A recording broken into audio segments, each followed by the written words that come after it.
Comment une machine fait-elle pour voir? C'est une question simple, non? Et pourtant, la technologie derrière est fascinante. Aujourd'hui, on va justement décortiquer ce qui permet aux ordinateurs de comprendre notre monde, le monde visuel. Voilà une définition toute simple de ce qu'est la vision. La capacité de savoir ce qui se trouve où en regardant. Ça paraît évident pour nous, c'est un sens qu'on utilise sans même y penser, mais en réalité, c'est d'une complexité folle. Parce que voir, ce n'est pas juste regarder une photo. C'est comprendre ce qui bouge, ce qui est immobile. Par exemple, dans la conduite autonome, il faut faire la différence entre une voiture garée et une qui est en train de démarrer. C'est crucial. Et cette capacité, elle a des applications qui sont en train de tout changer. On pense aux voitures autonomes, bien sûr, mais aussi à la médecine, où une machine peut aider un médecin à repérer une anomalie sur une radio. Ça peut sauver des vies. Et en fait, cette technologie, elle est déjà partout, vraiment partout. Dans les téléphones qu'on a dans nos poches, par exemple, avec la reconnaissance faciale. Alors, comment on fait pour transposer cette capacité si humaine à une machine? C'est ce qu'on va voir ensemble. Voilà le programme. On va d'abord se poser la question de comment on apprend à une machine à voir, puis on verra qu'une image, pour un ordinateur, c'est juste des chiffres. On abordera ensuite le problème des caractéristiques avant de plonger dans la magie de la convolution. Après ça, on verra comment construire une hiérarchie de compréhension, et pour finir, on découvrira qu'un seul et même réseau peut accomplir plein de tâches différentes. Allez, c'est parti! On attaque donc avec la question centrale, la plus importante.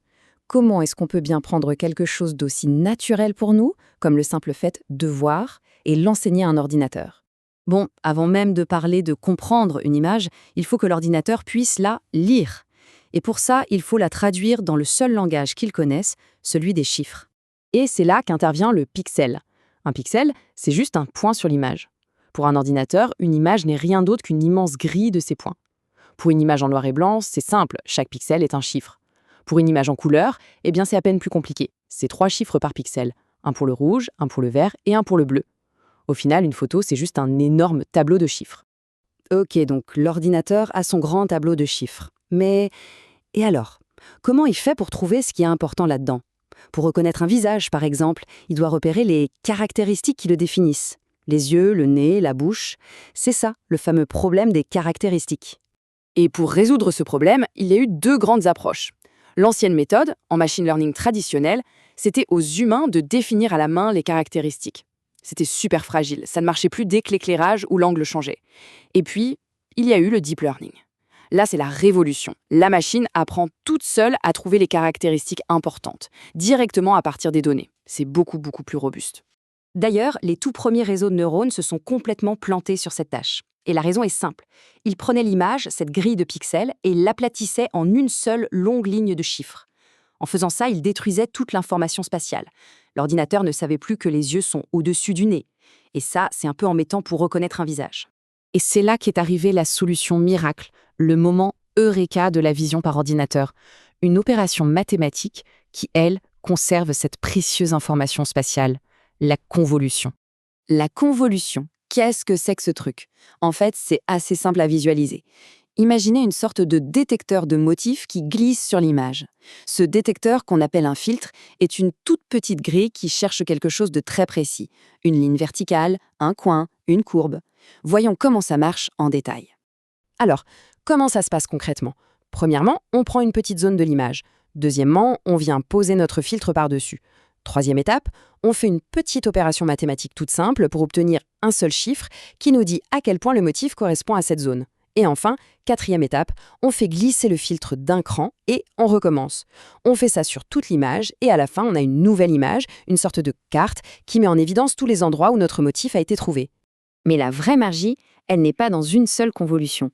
Elle vient du fait qu'on va en empiler des dizaines, des centaines.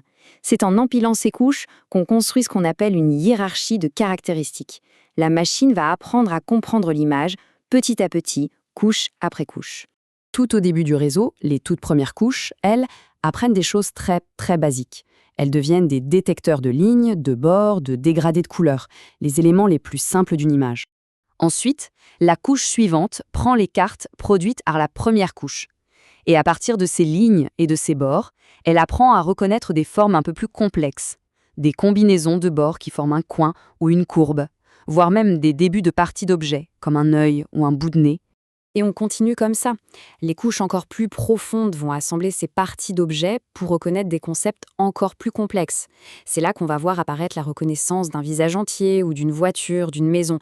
Et le plus fou, c'est que tout ça, le réseau l'apprend tout seul, juste en regardant des milliers d'exemples.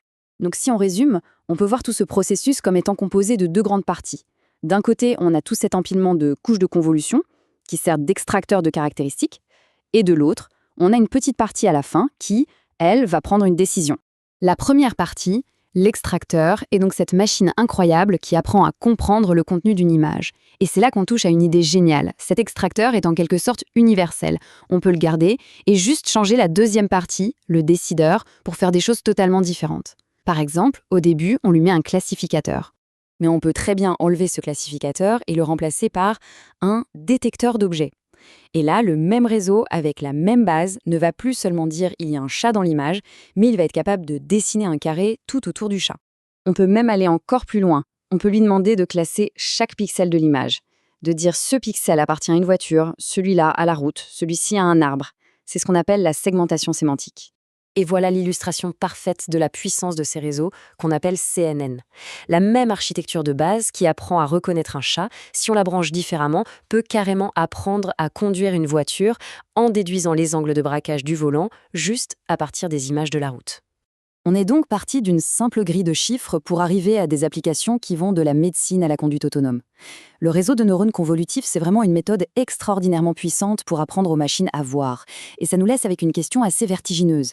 Si une seule et même architecture peut apprendre à voir, à classer, à naviguer, alors y a-t-il vraiment une limite à ce que les machines pourront un jour percevoir ?